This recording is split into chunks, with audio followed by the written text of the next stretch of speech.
Hi, I'm Dr. Christopher Sutton. Welcome to my Introduction to GIS video series. In the previous videos, we discussed the classification of map projections. First, by the distortion property that gets minimized, and then by the developable surface that is used to create them. In this video, we will examine a third way to categorize map projections.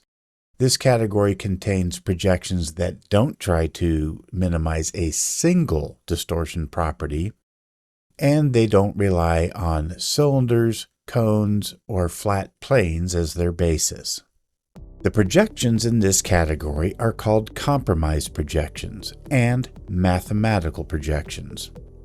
Compromise projections balance distortions, such as shape, size, distance, and direction, to create a more realistic map. Compromise projections do not perfectly preserve any single distortion property, but aim to minimize overall distortion.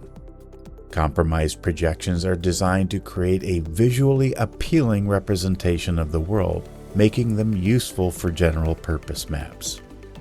Mathematical projections are projections that follow precise mathematical formulas and may prioritize technical accuracy over visual appeal. Distortions in such projections follow predictable mathematical patterns. Let's examine some compromise and mathematical projections. We'll begin with what are called pseudo-cylindrical projections. Pseudo-cylindrical projections resemble cylindrical projections, but instead of having straight parallel longitude lines, the meridians are curved. The latitude lines, however, remain straight and parallel to each other.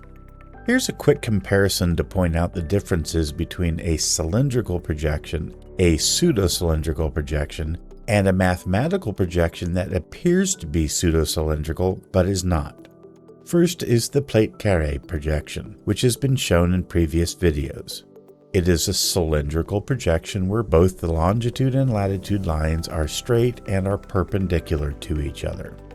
In the Mollweide projection, note that the longitudes are curved lines while the latitudes remain straight and parallel. The Mollweide projection is a pseudo-cylindrical projection. Finally, we have the hammer projection, which bears a strong resemblance to the Mollweide projection. It is neither cylindrical nor pseudo-cylindrical. We can tell by the latitude lines. Unlike a pseudo-cylindrical projection, the equator is the only straight latitude line. All other latitude lines are curved. To summarize, cylindrical projections have straight latitude lines and straight longitude lines. Pseudo-cylindrical projections have straight latitude lines and curved longitude lines. If a projection has curved latitude lines and curved longitude lines, it is neither cylindrical nor pseudo-cylindrical. Pseudo-cylindrical projections can be either compromise or mathematical projections. Let's look at a few examples. Here's the Robinson projection, which is a compromise pseudo-cylindrical projection. The sinusoidal projection is a mathematical pseudo-cylindrical projection. Other kinds of compromise in mathematical projections are what we call hybrid projections. Hybrid projections combine elements from two or more projection types. Such projections strategically blend different approaches to minimize distortions in targeted areas or for specific purposes. Some hybrid projections reduce distortion in key areas like continents, while allowing more distortion in less critical regions, such as the oceans. Let's look at some examples. Here's the Winkel-Tripel projection.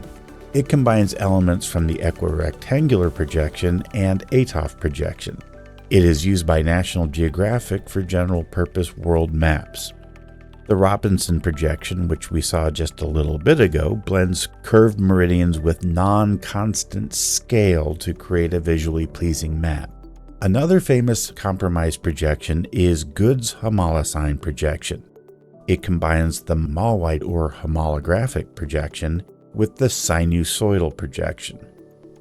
The sinusoidal projection is used in the equatorial regions, and the Mollweide projection is used in the mid and high latitudes. You can see dents or dimples where the two projections come together. Goods projection is used in thematic maps to emphasize land masses, and it is used to map climate or ecological regions. Goods homolysign is an example of an interrupted projection. Interrupted projections are broken into multiple sections.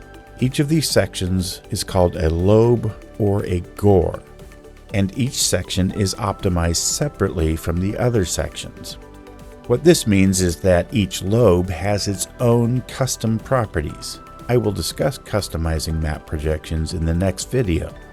By interrupting a map, overall distortion is reduced. Another example of an interrupted map projection is the Fuller-Dymaxion projection, which allows for a more accurate representation of landmasses. The Spillhouse projection is a map projection that rearranges the continents to emphasize the global oceans. By representing the oceans this way, we can highlight global oceanic interconnectivity, such as mapping ocean currents and the migration of fish and oceanic mammal species. Now that we have covered the various categories of map projections, in the next video I will cover how you can modify a map projection in GIS software to best represent the area you are mapping.